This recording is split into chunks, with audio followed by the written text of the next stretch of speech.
Hey, good morning, my friends, and happy Thursday. You know, Tom Petty once said, some days are diamonds, some days are rocks. Well, this morning we got a healthy balance of both for you. In today's show, the Guptas pulled a disappearing act, government wants to launch 2 online stores, and the Springbok bootcamp sounded more like a prison camp, with one player even losing over 20 kilos. Let's get into it. And kicking us off with current affairs, here's a question. Where exactly are the Guptas? For a bit of a refresher, these are the brothers once accused of masterminding state capture, essentially bribing ministers, rigging contracts, and helping loot billions from South Africa's public purse. So when they fled the country, they were arrested in Dubai back in 2022. South Africa tried to extradite them, but the process fell apart after the UAE said that our paperwork included conflicting court orders. It was all very suspicious. Anyway, once that collapsed, most people just assumed that they would still be sitting in a prison somewhere in the UAE. But according to Daily Maverick's latest findings, they were actually released back in April last year. And our Department of Justice had found out months ago. And they just didn't say anything. And most of us are only learning about it now.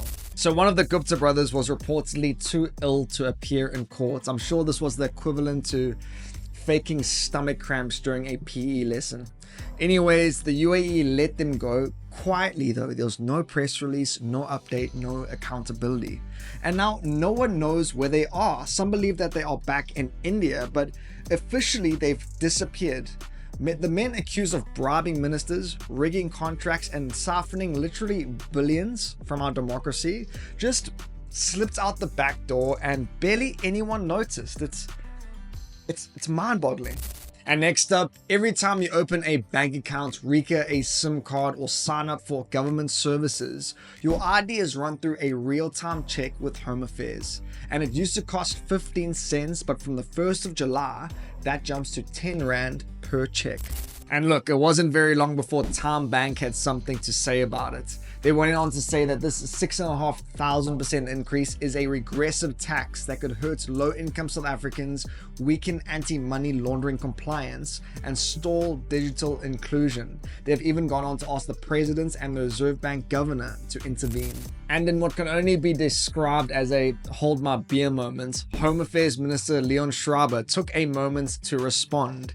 He said that banks like Time Bank have been getting a bargain for years, paying just 15 cents per check while taxpayers covered the rest. Now that the price reflects what it actually takes to run the system, he says that this is pretty rich coming from a 26 billion Rand company to complain. He said if they're really worried about low-income South Africans, they would cover the extra cost themselves, not ask the public to foot the bill.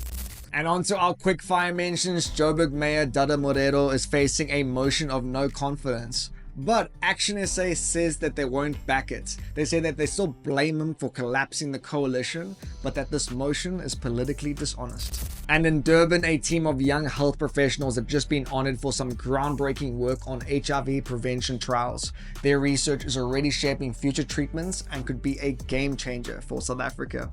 And on to our finance section. Trade Minister Parks Tau wants to bring government into the e-commerce age with 2 new online stores. One is called Shop Proudly SA, a public-facing platform to help small local manufacturers sell directly to consumers. The other is MAP, a procurement portal where government departments can order everything from laptops to toilet paper without having to go through a tender. So the idea here is to cut waste, speed up service, and give local businesses a leg up. I'm sorry. It currently takes me 3 months to get my driver's license card. So forgive me for being a little pessimistic over their service delivery. But hey, if they can pull it off, fantastic. I'll be the first one to sing their praises from the rooftops. But if it ends up like most public platforms, expect a missing add to cart button and a help desk that puts you on hold until 2027.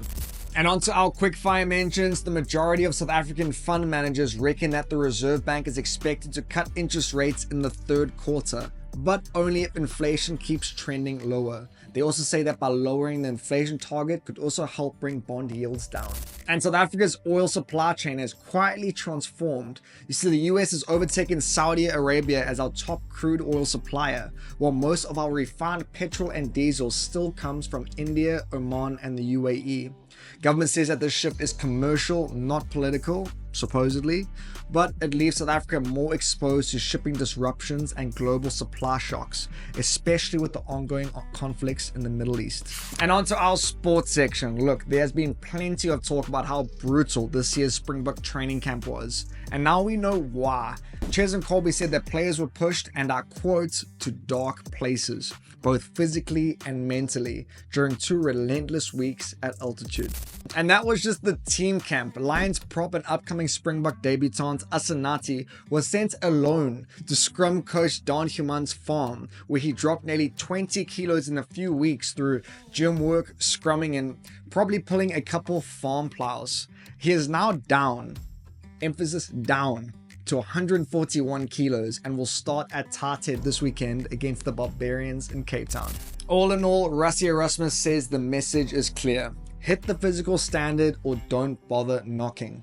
And between the altitude drills and farm labor, this year's Boks camp sounded less like high performance and more like a prison camp with line-out calls. And onto our quick-fire mentions, staying on the rugby theme, Ruben van Heerden, who many thought was unlucky to miss out on Springbok selection, will be lining up against them instead in a Barbarians jersey. The Stormers lock is now part of a star-studded squad set to clash against the Boks this weekend. And South African 800-meter star Prudence Sekgodiso smashed her personal record in Ostrava. She is now the 2nd fastest woman in the world this year, and inching closer to Casa Semenya's national record. And as expected, before we continue, here is your Bagel Bite of the day. What year did South Africa officially introduce the rand as its national currency? Was it A, 1952, B, 1961, or C, 1970?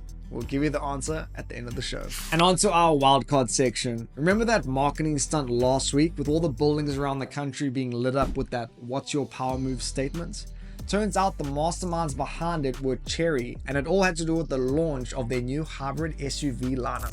And look, it wasn't just one car. Chery is rolling out multiple Tiggo hybrids, from the compact Cross HEV to the more premium Tiggo 7 CSH. All promising long-range, fast charging, and prices that sidestep the usual big brands. And this is just the start. It was reported that Chery plans to launch 19 hybrid models in South Africa this year, a sign of how seriously they're betting on this shift in the car market. But I think the biggest story here is this overlap between timing and momentum. You see, as fuel costs climb and full electric vehicles remain out of reach for many, hybrids are fast becoming this new middle ground. And with demand for both hybrids and Chinese cars rising in South Africa, Chery has seemed to make a well-timed and very calculated play. And as for that Bagel Bite, the answer is 1961, the same year that South Africa became a republic. The rand replaced the old South African pound, pegged at 2 rand to 1 British pound. Those are the days, huh? And my friends, that's it for today's show. Have a great day, be kind to one another, and I'll see you all tomorrow for a Friday edition that will send you into the weekend on the right note. Cheers, my friends.